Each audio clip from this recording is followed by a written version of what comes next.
तो ये कार्यक्रम। नमस्कार, आप देख रहे हैं डे नाइट न्यूज। सुल्तानपुर तो कार्यक्रम आगे हर एक कार्यक्रम बढ़ता ही रहेगा। आज सरदार सेवा के प्रमुख डॉक्टर R.S. पटेल ने दिवंगत आजाद वर्मा के परिवार से मुलाकात कर गहरी संवेदना व्यक्त की। डॉक्टर पटेल ने सोहागपुर परिवार को ढांढस बंधाते हुए परिवार को न्याय दिलाने के लिए हर प्रयास किए जाएंगे। इस दौरान प्रशासन से मामले में निष्पक्ष और त्वरित कार्रवाई की मांग की। उन्होंने कहा कि दोषियों के खिलाफ कानून के अनुसार सख्त कार्रवाई होनी चाहिए ताकि पीड़ित परिवार को न्याय मिल सके। मुलाकात के दौरान पीड़ित परिवार ने भी अपनी पीड़ा और अपनी बात डॉक्टर पटेल के सामने रखी। वहीं मौजूद लोगों ने भी एक स्वर में न्याय की मांग दोहराते हुए दोषियों के खिलाफ कठोर कार्रवाई के लिए किए जाने की अपेक्षा जताई। फिलहाल इस मामले में सभी की नजर प्रशासन की आगामी कार्रवाई पर टिकी हुई है। ये अच्छी बात ये है कि मैं इस बात परिवार के पास आ रहा हूँ तो अपनी गाड़ी छोड़नी पड़ी, अपना वेशभूषा बदलना पड़ा। ये टी शर्ट पर मुझे परिवार के पास मोटरसाइकिल चला के आना पड़ा, पैदल भी आना पड़ेगा तो परिवारों के पास जाऊंगा और इनके अन्याय का, जुर्म का, इंतहा अत्याचार का न्याय के रूप में हम स्थापित करने के लिए खून का एक एक कतरा समाज के कदमों में गाड़ देना होगा तो गाड़ देंगे। सर, अभी आप अधिकारियों से बात कर रहे थे और 3-4 मांगों की बात आप कर रहे थे। सर, क्या क्या प्रमुख मांगे थी आपकी? पहला, ये 8 तारीख को बुलडोजिंग की कार्रवाई करें। बिल्कुल। दूसरा, परिवार को सहायता राशि प्रदान करें। बिल्कुल। तीसरा, शस्त्र लाइसेंस विधि वीक करें। बिल्कुल। और चौथा, परिवार को एक सरकारी नौकरी चाहिए ही। क्योंकि होता क्या है, अब तक जब कोई पीड़ित सवर्ण होता है, बनारस में पूरे प्रदेश में घटना हुई। बिल्कुल। बनारस में ठाकुर मनीष सिंह मारा गया। बिल्कुल। तो उनके परिवार को सरकारी नौकरी इसी योगी सरकार ने घोषणा कर दिया। 10 लाख का सहायता राशि, कई लाख है लेकिन लिखित रूप से 10 लाख का सहायता राशि घोषित हुई। परिवार को सुरक्षा और शस्त्र लाइसेंस दिया गया। लेकिन हमारे कुर्मी समुदाय के लोग होते हैं तो शासन प्रशासन, योगी सरकार और इनके लोगों के छाती पर सांप लौटने लगता है। इसी विवेक तिवारी नामक लखनऊ में एप्पल का एक CEO, एप्पल आईफोन का एक कर्मचारी रात में पुलिस के एनकाउंटर में मारा जाता है। उसकी पत्नी को 1 ग्रेड की सरकारी नौकरी, 1 करोड़ रुपया और सरकारी बंगला 5 करोड़ का यही योगी सरकार विवेक तिवारी को देती है। देश की पुलिस और उत्तर प्रदेश की सरकार को R.S. पटेल सरदार सेना जनहित संकल्प पार्टी से पता नहीं इतना डर क्यों है। ये जब किसी पीड़ित परिवार के यहाँ हम लोग जाने की कोशिश करते हैं, पीड़ित परिवार बुलाता है तो इनका धरती और आसमान उत्तर प्रदेश में एक होने लगती है प्रशासन की।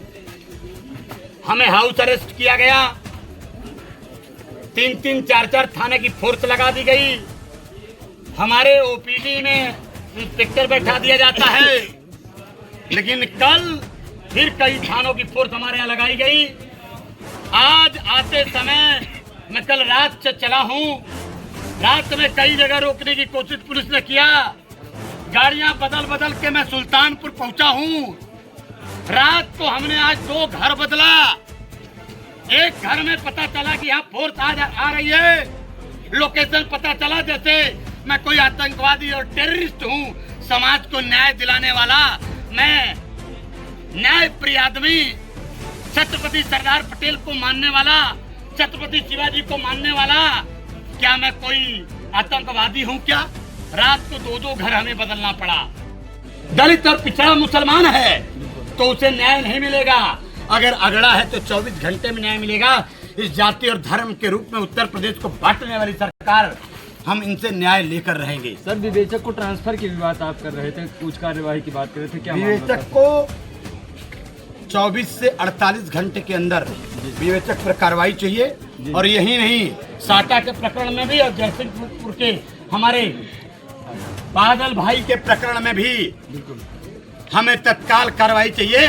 ASP ने वचन दिया है, उन्होंने अपनी कमियों को स्वीकारा है और हमने कहा है कि आपकी कमी है, ध्यान रखना, हम पूरे प्रशासन पर केस करेंगे और हाई कोर्ट में टांगेंगे सबको। सर, अभी कुछ लिखित उखित की बात की जा रही थी तहसीलदार साहब, वो सब क्या मामला आप लिखवा रहे थे? अभी पत्र पर लिखित करके उन्होंने दिया है कि 8 तारीख को हम बुलडोजिंग का कार्रवाई करेंगे। अच्छा।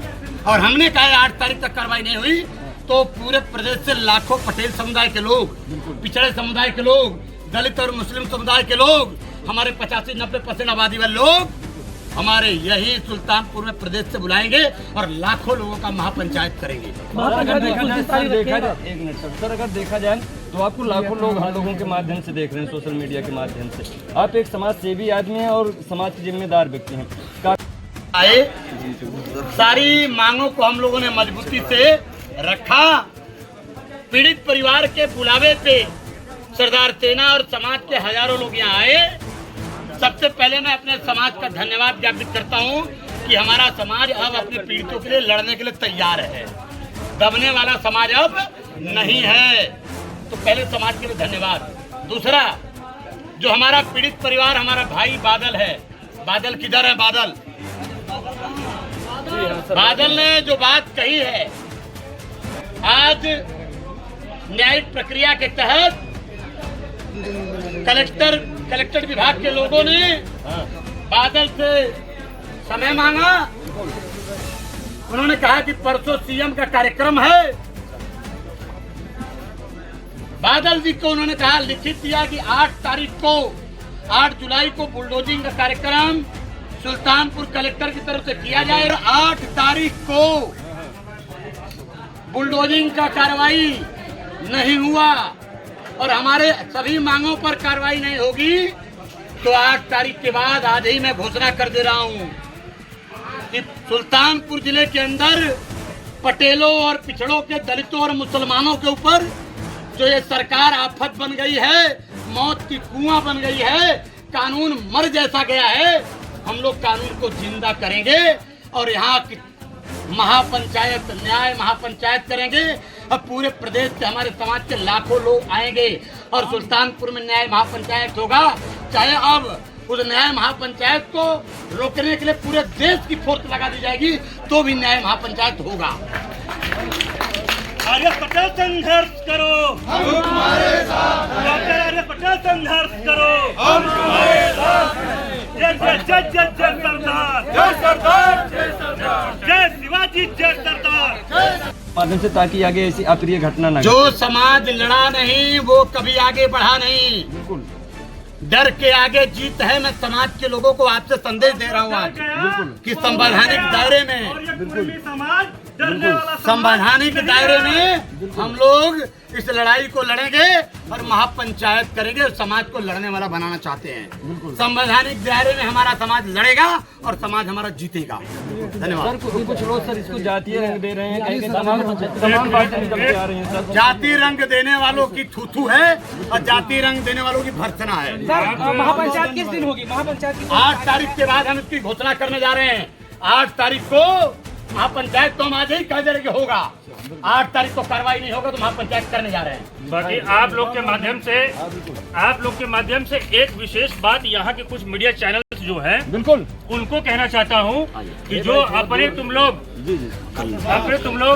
अपनी विचारधारा और जातिगत में पढ़कर बिल्कुल जांच को प्रभावित करने की कोशिश कर रहे हो और जो मेरे समाज का भाई मरा है उसकी हत्या हुई है और तुम कह रहे हो कि वो अपराधी था, ऐसा था, वैसा था, हत्यारे के सब मिलके। ये आप सभी सम्मानित मीडिया बंधुओं के माध्यम से मैं कहना चाहता हूँ कि ये घृणित कार्य बंद कर दे। अगर दलाली करनी है तो माइक फेंक के खुल के दलाली करो, ये काम बंद कर दो क्योंकि मेरा भाई मरा है और ये जो